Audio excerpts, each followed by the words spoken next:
This flip video is designed to give you a little bit of a practice, a little bit of guidance of what we might do when we're analysing primary sources. Particularly, I've picked up on a couple of cartoons, trying to pick up on that skill of analysing and how we might apply the knowledge we've got from our earlier flip videos and the readings we've been doing in class to unfamiliar source material. So, before we go too much further, what I'd like you to do is take in this screen here. I've given a context statement over on the side here, and your exam will have context statements in it. This is pretty much all you'll get in an exam situation. I've got a series of questions here that I want you to have a go at, and I've got an image. So can I ask you now to hit pause, as is indicated by this symbol over here. Hit pause for a while. I want you to annotate this source. Use concepts like adamant, cab mop. Start thinking about the old rap terms you might have heard. So I want you to annotate, scribble on this, highlight the main features, see if there is a play on words, see if there's any other concepts that come up. Hit pause, take as long as you like. Trust me, I'll be here when you get back. So I'm sure you've done a little bit of annotation here, and you might have picked up on the word populist. I'm going to come to that soon. This idea of it being a populist tabloid newspaper is something to pick up on. Hopefully you did a little bit of a Google to find out what populism is. Certainly, the words separation of powers relate to one of our core concepts, and there's a play on words here, because we have certainly one of the figures here separated from one of his arms. So separation of powers is the joke, it's the play on words that makes this cartoon work. Now, who is our chap who has got his arm lying on the ground? Well, it's Uncle Sam. Uncle Sam, US, often referring to the government of the United States, but it can also refer to the people of the United States. The US, the United States, either the government or people. We've got the three branches, sometimes called the three arms. The three branches of government being referred to here. The executive being the body of the government. We've got the legislative arm being hacked off, okay, suggesting that Congress has been cut off, bypassed or separated from the other arms of government. And we've got Uncle Sam somehow puzzled, bemused, gormless, powerless, looking down. Who's responsible for this? President Trump. We recognise him probably by a very common caricature. The sense of smug smile perhaps here, perhaps oversized, too big for the job, too big a personality perhaps. What's meant by this oversizing? Dominance, overbearing. His eyes are closed. Could be a smug sort of look. It could be that he's blind to things, but his eyes are closed perhaps to the consequences. The tiny hands, the small hands here particularly, we can see in his left hand, this main visual hand here rather than that one. Tiny hands has been an insult that's been thrown at Trump for a while by comedians. There's a whole backstory of that which we won't go into here, but you can look it up and figure out what people are saying about the tiny hands. The red tie, red being the colour of Republicans. It's often worn by Trump. Noticeably, it's too long, suggesting maybe he can't dress himself or he doesn't care about appearances. The suit ill-fitting. It doesn't fit him, maybe not fit for office, maybe he doesn't care, maybe rough and ready, man of the people sort of look, so we can look into it there. Something I haven't picked up on, of course, earlier was the judiciary. The right hand of government is focused elsewhere. It's pointing to the air as if it's making a point, it's arguing cases, while the left hand is clearly in distress. The government is clearly in distress. That sense of powerlessness. The hatchet, and I've picked the word hatchet rather than tomahawk or axe here, because I suggest there's a meaning here of being a hatchet job, American slang for sort of really sort of sorting out your opposition. A hatchet job, doing a number on someone, having a bit of a strike against them, an ambush if you like. A hatchet job is being played up here. Populist, then, doesn't give us many clues into the biases or perspectives of this cartoon. We could argue the point either way. Populist certainly doesn't mean elite. This is not a newspaper, the Daily News, that is read by the particularly well-educated, the wealthy, the experts. They'll be reading other articles, perhaps the Atlantic or the New York Times and maybe Washington Post and so on. Populist, of the people.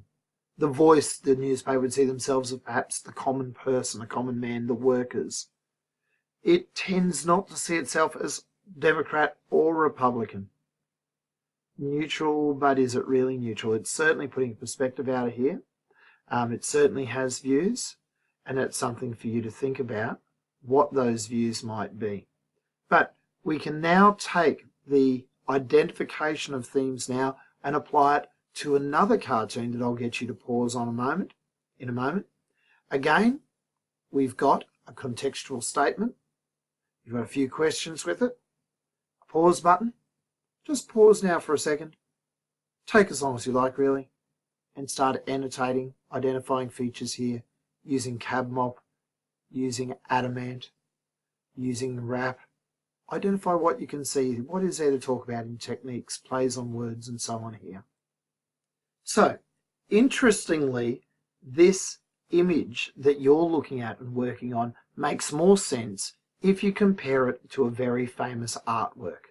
And the very famous artwork that I've referred to in question number 3 or task number 3 there is the Spirit of 76. So hopefully you can see that artwork now and look at it. Maybe you've done a bit of a search for it. It also comes up on our very first content-y type of resource in your OneNote. As we look at this artwork, this cartoon, hopefully you're picking up again that the separation of powers is a core concept. The 3 branches of government are actually named in this source. We've got the legislative, the executive, and the judicial all being identified.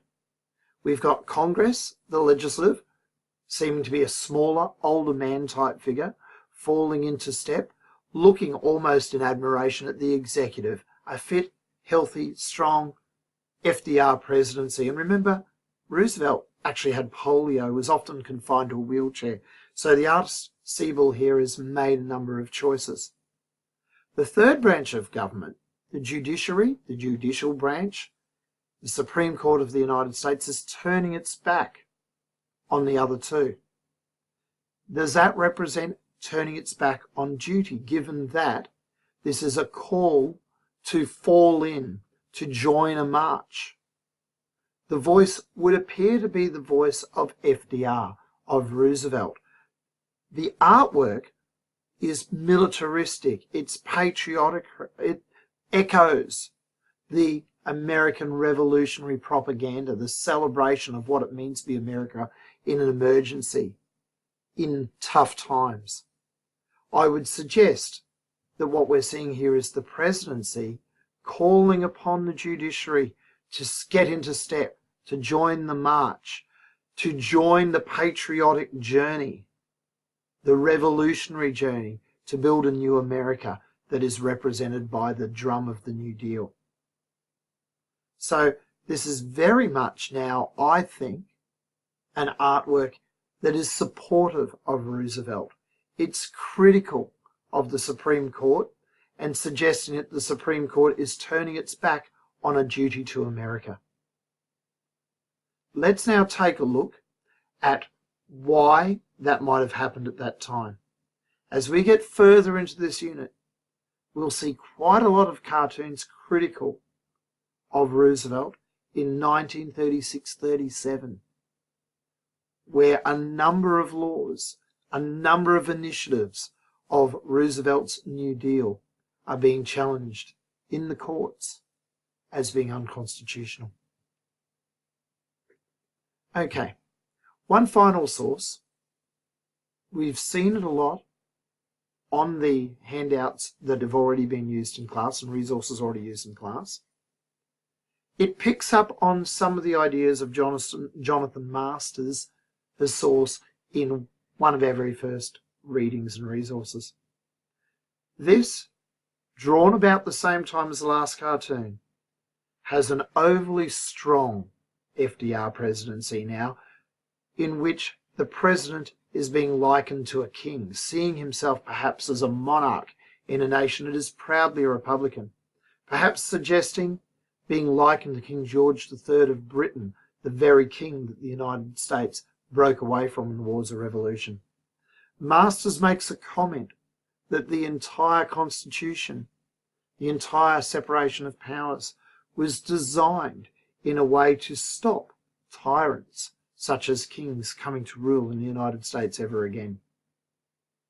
In the top left-hand corner in handwriting is the original caption, and it is that the king can do no wrong. I think the technique we could pick up on here is the technique of sarcasm.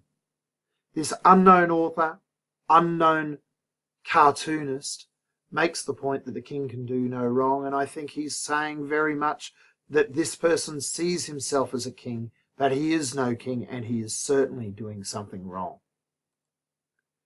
The question again is asked, why would this be something that was drawn in 1936-37? What was happening with the New Deal at that time? And then one last little idea is, why is this little person here, perhaps representing the powerless, looking on in fear? What is it about the Roosevelt presidency that was hugely popular seemed to cause others to be fearful?